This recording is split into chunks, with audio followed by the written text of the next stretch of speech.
Saviez-vous qu'en 1990, l'espérance de vie des Afro-Américains dans le quartier de Harlem à New York était inférieure à celle des habitants du Bangladesh?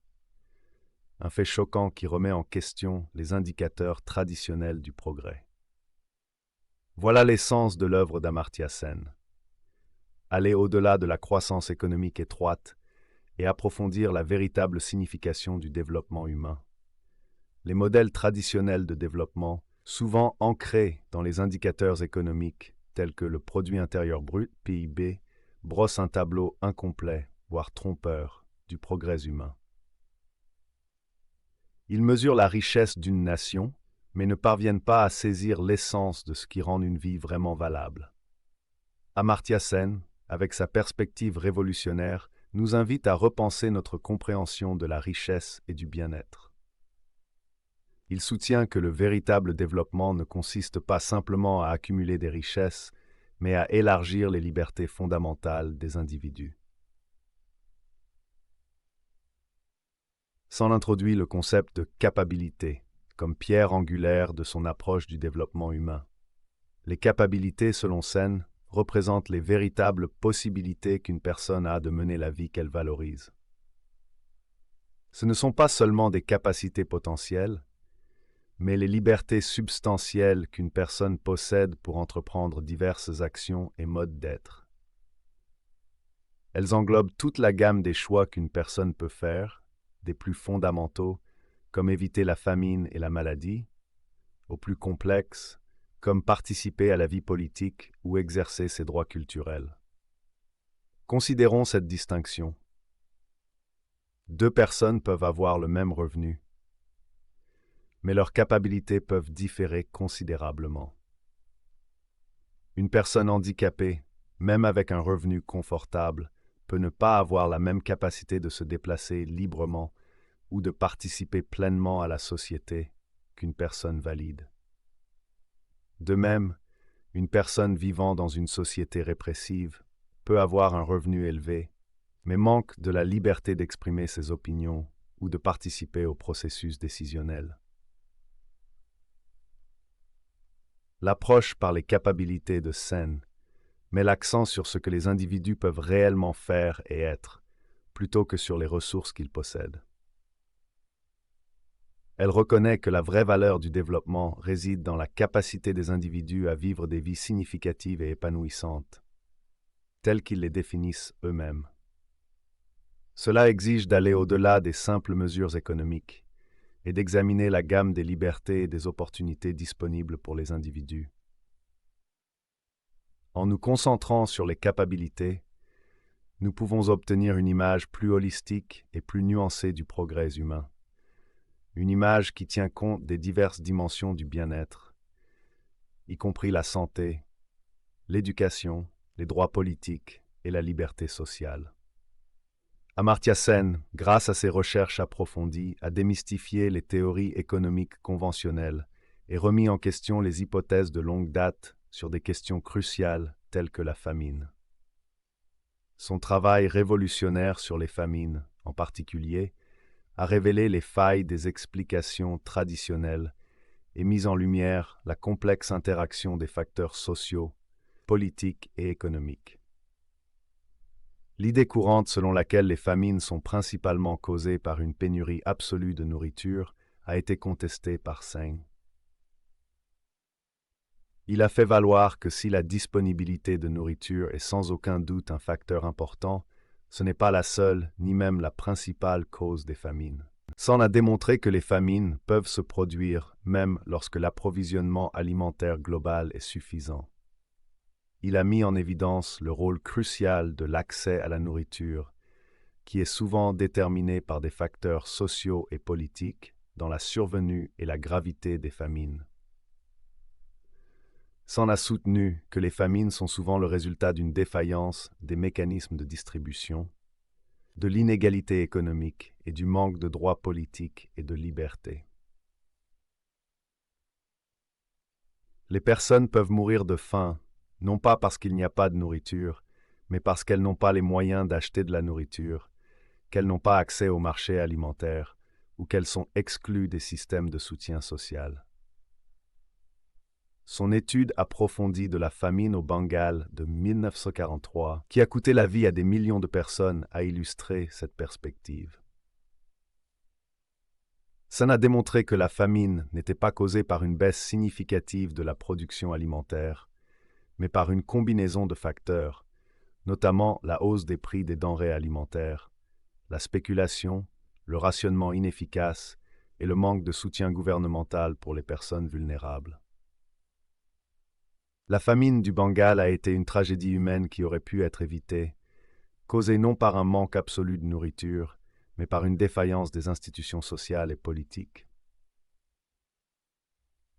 Les travaux de Sen sur les famines ont des implications profondes pour les politiques publiques. Ils mettent l'accent sur la nécessité d'aller au-delà des simples mesures d'approvisionnement alimentaire et de s'attaquer aux causes profondes de la faim, telles que la pauvreté, l'inégalité et le manque de droits politiques. Sen a plaidé en faveur de politiques qui renforcent les droits des personnes, garantissent l'accès à la nourriture et favorisent le développement social et économique équitable. En comprenant les facteurs complexes qui contribuent aux famines, nous pouvons prendre des mesures plus efficaces pour prévenir ces tragédies et garantir que chacun a accès aux nécessités de la vie. Les idées de Sen remettent en question les récits simplistes sur la famine et nous obligent à affronter les injustices sociales et politiques qui perpétuent la faim dans le monde. Son travail est un rappel puissant que le développement humain ne consiste pas seulement à accroître la richesse, mais à créer des sociétés justes et équitables où chacun a la capacité de vivre une vie sans faim ni privation. L'approche par les capacités d'Amartya Sen n'est pas une simple construction théorique. Elle a des implications pratiques profondes pour les politiques publiques. L'État indien du Kerala fournit un exemple concret de la façon dont la priorisation des capacités peut mener à des résultats remarquables en matière de développement humain. Le Kerala, un État côtier du sud de l'Inde, s'est constamment classé haut sur divers indicateurs de développement humain, malgré un revenu par habitant relativement faible. Son espérance de vie, son taux d'alphabétisation et ses résultats en matière de santé sont comparables à ceux des pays développés, surpassant même de nombreux États indiens plus riches. Comment le Kerala y est-il parvenu? La réponse réside dans son accent mis sur les capacités. Au lieu de se concentrer uniquement sur la croissance économique, le Kerala a investi massivement dans les secteurs sociaux, notamment la santé, l'éducation et la protection sociale. L'État a construit un solide réseau public de soins de santé, garantissant à tous les citoyens l'accès à des services médicaux de qualité. Il a également accordé la priorité à l'éducation, ce qui a permis d'atteindre un taux d'alphabétisation quasi universel. De plus, le Kerala a mis en œuvre des politiques visant à autonomiser les femmes, favorisant leur participation à la vie économique et politique.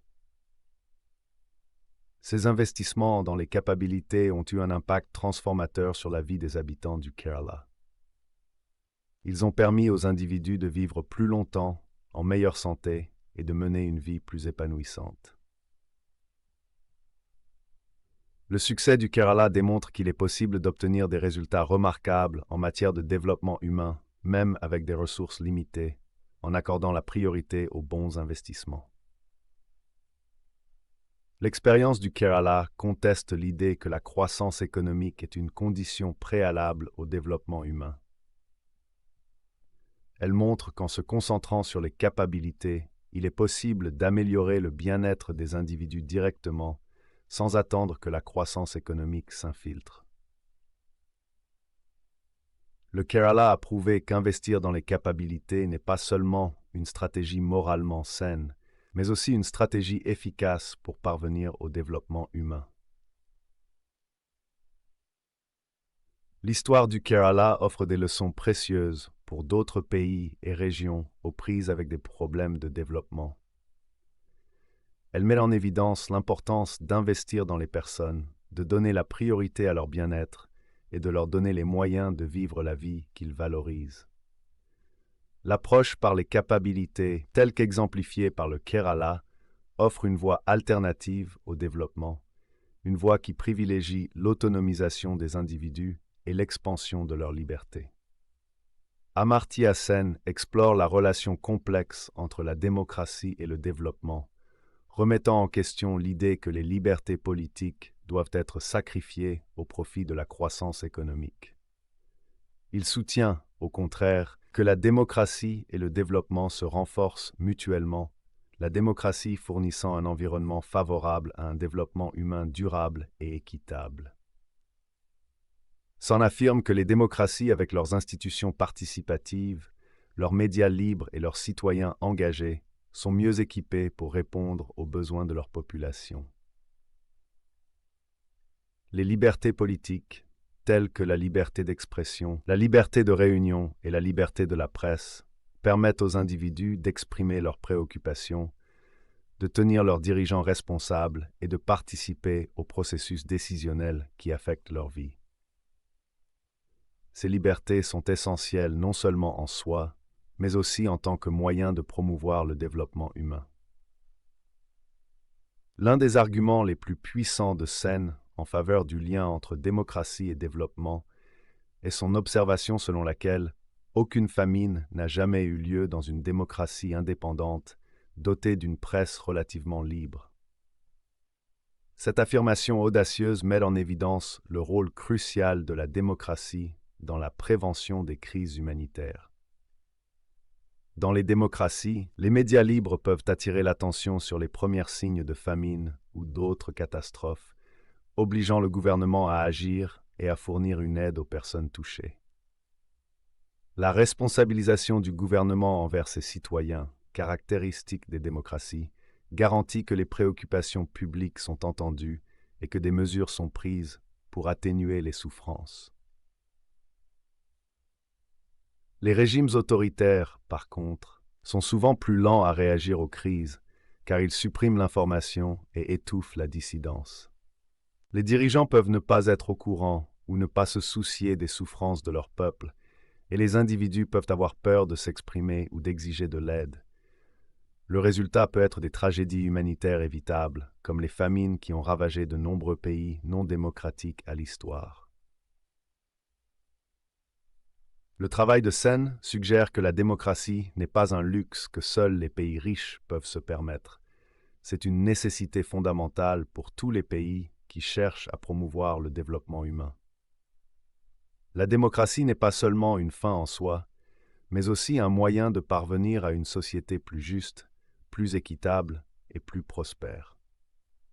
En donnant aux individus les moyens de participer à la prise de décision et de tenir leurs dirigeants responsables, les démocraties créent les conditions d'un développement durable et généralisé.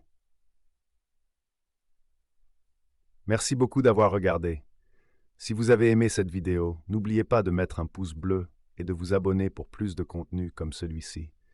J'adore lire vos commentaires, alors n'hésitez pas à en laisser un en dessous pour continuer la discussion. Partagez cette vidéo avec vos amis pour faire passer le message. À la prochaine.